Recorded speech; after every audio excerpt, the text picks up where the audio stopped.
Hey guys, welcome back. It's Paula here with Paula's Imperfect Plans. It is that time again where we are preparing for, new payday. So we're going to go ahead and close out the budget from our October 18th paycheck. So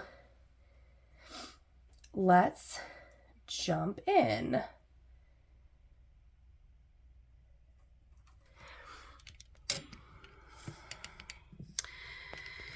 Starting with our income, I was budgeting. This was I added another policy starting October 1st to my benefits that are withdrawn from my paycheck. So I was unsure what my net pay was going to be. So it ended up being $1226.18. My husband's pay, I had predicted it accurately as it doesn't change unless big changes are made. So $1540.89. Interest. We had interest on our high yield savings account, $25.33.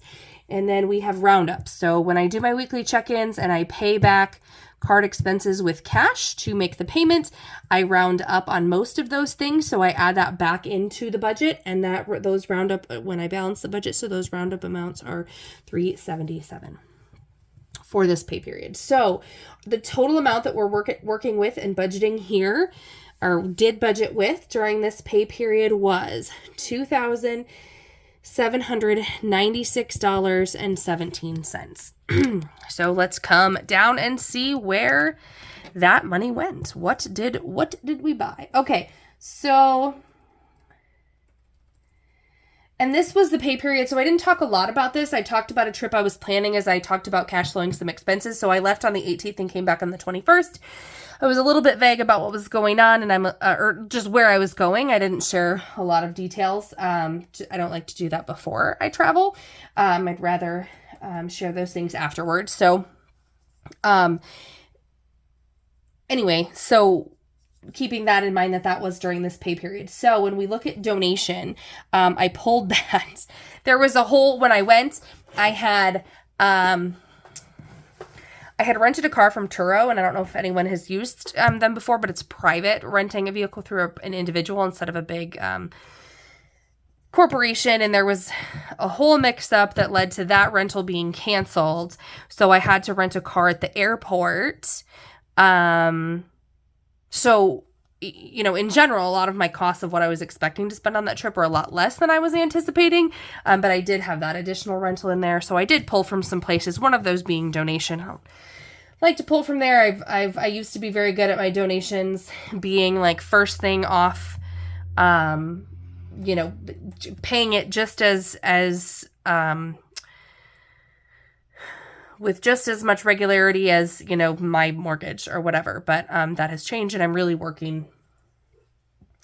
I not yet, but that's something that's kind of in my focus to get that donation back to being consistent. And anyway, so that was $0. The minimum payment for our HELOC actually ended up, it's so weird how they do it. So I guess the automatic payment that they took was $200.03. So usually it is the monthly payment is like 1% of the principal during the month or something is the minimum payment.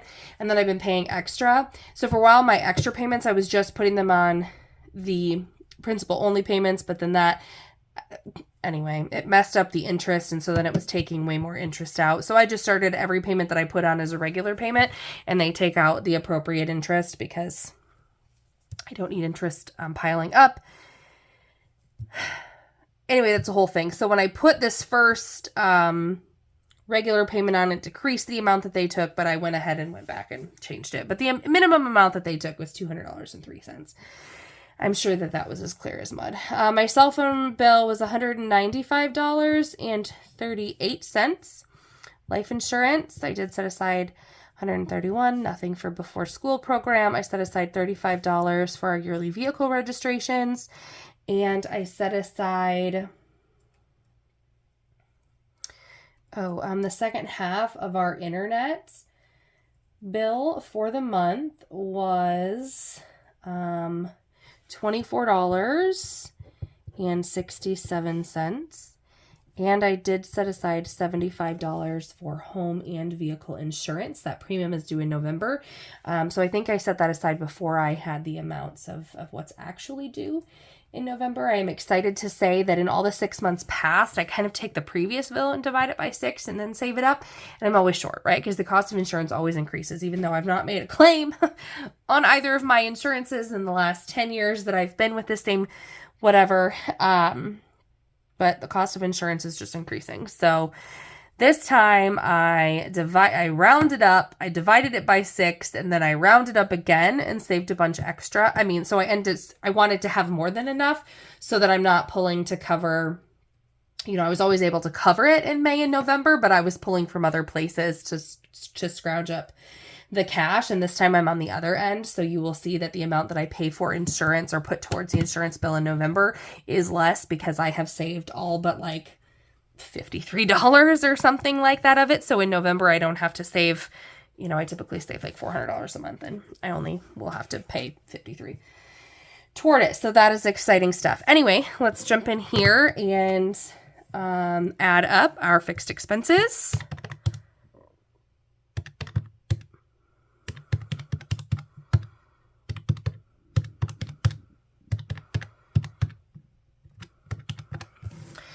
$661.08 is the total there. If I subtract that from the $2796.17 that we started with, that leaves me with $2,135.09 left to budget. So I do sometimes get questions about, so clearly the registration and the insurance are technically sinking funds, because they're sinking funds, right? Like I'm saving them up for that bill. But because they are fixed expenses, or maybe they're not fixed, maybe they're more variable, because it does change sometimes. But to me, it is an expense that I'm going to have. And so I treat it like, when I started paying my insurance premiums every 6 months, I knew that I was going to have to make myself pull out a certain amount every month, because I would not otherwise have I think the bill is just over $2,000. Like I would not have that every 6 months if I did not pull out the money monthly like I needed to. And so I treat it as a fixed expense. It goes into a savings account. It is, it is technically a sinking fund, but because it is for a fixed bill that I have to pay, I treat it, I put it here, and it's, if I'm moving numbers around, I might do less over in these things, but I don't pull from that because I know that is something that will have to be paid every 6 months or every year if we're talking about registration. Okay, now coming down into variable expenses. Remember, we have $21.35.09 left. Coming down into our variable expenses, we had $280 in groceries, $100 in eating out. I did not pull the beauty money and put that towards expenses that I would have had in Massachusetts. Drinks. So I put 60 on here, but actually I'm just going to leave it, even though I know I pulled a good chunk of that, like maybe $27 or $28 went into cash envelopes. Allowance, I did spend a few more dollars than I had allotted, which I do not typically do. $144.59 was what we spent there. Work meals was $0 this pay period. Car washes also got $0. I pulled that. Amazon subscriptions was $120.29. I have shared there is a platform that our school has as like a fundraising. It used to be called Script. It's on the Raise Right app, where we can raise money for our school, where we buy gift cards and then we get a percentage of money back that would go as a fundraiser to the school. Our school has decided, as whatever motivation to use it or whatever, that any money that we earn on gift cards that we buy or have others buy on our account, that money comes back to us. It can go towards the before and after school program. It can go towards school lunches for people who are paying off their tuition for preschool monthly. It can go towards tuition, that kind of thing. So I try to do what I can to use that, because it in the end, the only way that it benefits me right now, because the only bill that I have is lunch at school. I paid my preschoolers tuition at the beginning of the year, and I'm not using the before and after school program during the year. So it's just money that's coming off of what I end up having to pay for school lunches. So anyway, so Amazon is one of the places for subscriptions. I buy a gift card ahead of time, and then I charge all of the subscriptions that I get monthly on Amazon to that gift card. So I bought a $120 gift card. The processing fee is 29 cents. So that's what that's about. For donuts, I pulled 6.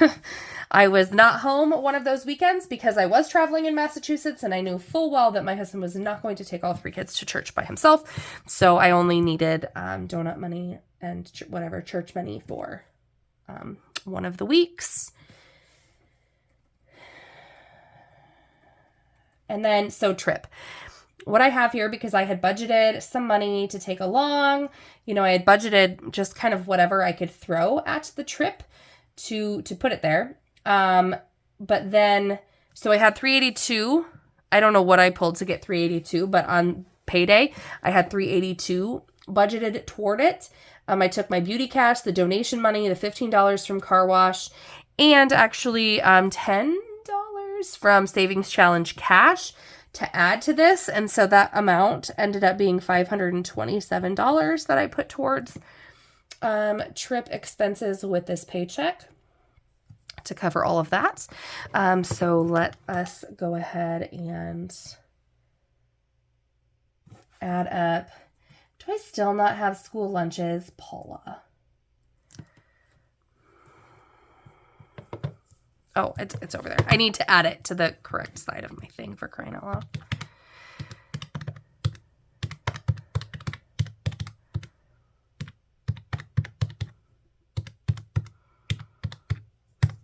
Okay, so that leaves our variable expenses at $1,237.88, which is okay. So if we subtract that from $21,3509. That leaves us with $897.21 left to budget as we move up into our sinking funds. Sinking funds. Today we have, I gotta get to my sinking funds. I put in Christmas, so $25 per pay period into the Christmas fund. We did that. LP was 0, so that's saving for winter heating costs. I still have like over a $900 credit on our account from last year, but I am trying to just make sure that I have, and then I had a good amount of money, I don't know, like $500 or $600 saved up in the LP sinking fund. And then they billed me for my preschoolers tuition. I was planning on paying it monthly, and they billed me for the whole year, which was not the end of the world by any means. I pulled my LP sinking fund and used that because I did still have a $900 credit on the account, but that put this back down to 0, and so I'm just trying to build it up, and I have plans to do that a lot better in November. I did in September, and then in November and December, but I did cut it here to help with trip expenses, so that is still 0. For anyone who has questions about, like, you're not saving for your winter heat, Paula, it's October, don't you need to get there? Okay. So travel, I did put $92 into the 100 envelope challenge virtually or electronically, which goes into our travel sinking fund in the high yield savings account. This was an area where I did pull, okay, so 33 cents went to kids. So that's random, and so I need to explain that. I had cut it down to 0. That was just one of the areas that I cut this pay period to cover the cost of my trip. So the 33 cents is the 33 cents from the interest. For some reason, I really like that. I usually put the high yield interest in the emergency fund unless I am, unless I know that I have a vehicle repair coming up and then or another just big priority. Otherwise it goes in the emergency fund, but my emergency fund is one that I like to have no change in it. So I put the 33 cents in kids because these kids are getting expensive. No, it's I mean, they are, but it's my choice to have my kids in activities. So I need to, that'll be kind of another area that I know that I'm focusing on online, and I might start increasing the amount that I put in there with every paycheck. Okay, so gas. I put $0 towards gas specifically. I didn't get a mileage check, and money that I would have put towards gas, I put towards my trip, expecting a whole lot more gas on my trip than I actually spent. $0 went towards vehicles. Same thing. That's a good area to cut. In my 52-week challenge, was this the last one? No, this would be me starting a new 52-week challenge. So 53, but I also put the $25 in from the interest, high yield savings interest. So that means $78 went into, not for the 52-week challenge, but into my emergency fund. 0 went to medical. That's a really easy area to pull from. And $160 got saved towards summer daycare for next year. I do a lot better with structured things. So I've done, since I did the 52-week challenge and started doing it like the good kind of midlife crisis, where, you do the end week and the first week each time, because obviously I get paid bi-weekly, so I pick 2 each time. And if you start from the beginning and the end and work towards the middle, that equals 53 per pay period.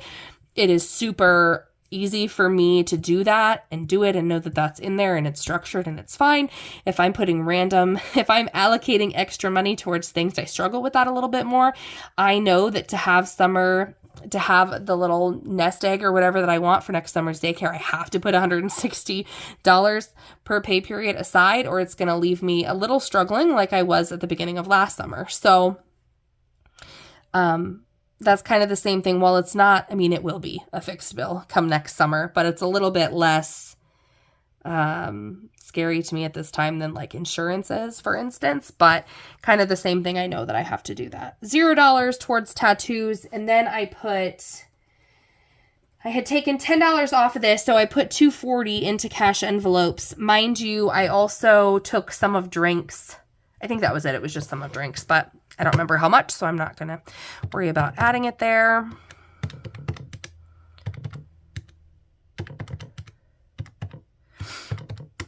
Okay, so $595.33 is what I put into sinking funds with this paycheck. If I subtract that from the $897.21 that we had going into sinking funds, that leaves me with $301.88 left to budget. If I come down, I put $0 into a buffer. Our school lunch bill was $50.88. Or no, $50.80. So that's three kids for 2 weeks of eating school lunch and breakfast. They all eat breakfast most days. My 4-year-old doesn't go on Wednesdays, so she's only there 4 days a week. The other 2 are there 5 days a week, and that was our school lunch bill as a result of going through and using the app to purchase the gift cards that I've been doing. But I am like super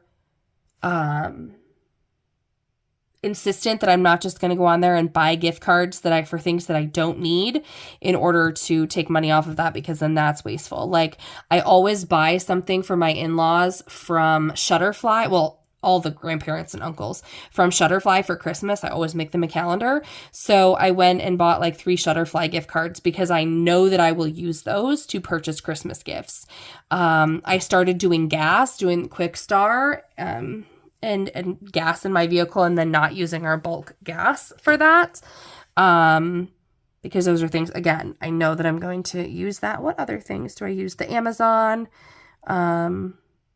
But there's some in there that, so I'll go in, Old Navy and like Children's Place, like they have decent percentages in there. So like when I knew I was going to buy my girls, some boots to wear to school for the winter, like Ugg boots, I went in and I purchased a Children's Place gift card to get the percentage, and then I use that gift card on that purchase. And I do the same thing if I'm gonna, I buy a lot of my clothes from Old Navy. I do the same thing. If there's something that I know I'm gonna go in and buy from Old Navy, I will put money on an Old Navy gift card and to get the cash back or whatever the percentage from that to go towards school lunches. But I do try not to buy things just because there's a big percentage. I try to buy things because I will actually use them. Otherwise, it's just wasteful. I get money off school lunch, but I've spent a whole bunch of extra money. Might as well have just, you know, spent all the money on school lunch if I'm going to spend money willy-nilly to get the gift cards. Okay. $251.08 is what's left then after we subtract the money that we spent on school lunch. And then, so that leaves us with $251.08. Okay. So the first original payment that I made as an extra to our HELOC was $102 because that's what I had budgeted. And then after they took out the $200.03, I made $149.08 purchase to get towards kind of what I wanted to put on the HELOC for the entire what I was planning to put on it for the whole pay period, which was $251.08. So $251.08 minus $251.08 brings us to 0, which gives us our zero-based budget. So I apologize. This was a little bit longer than normal, but I did go through and explain some things that I probably explained at a point previously, but hadn't explained in a while, assuming it's the same people watching my videos. But if anyone is new, some of this stuff might not make sense or you might have questions. So I hope that that makes sense to you. If you have questions, this has taken a long time for me to work this stuff out and get it to a point. And then after I worked it out, getting to a point where I'm operating on a zero-based budget because I did not used to do that. It's been a long time in the making to get me to this point. So if you have any questions, I am happy to answer them. Thank you guys for watching, and until next time, bye.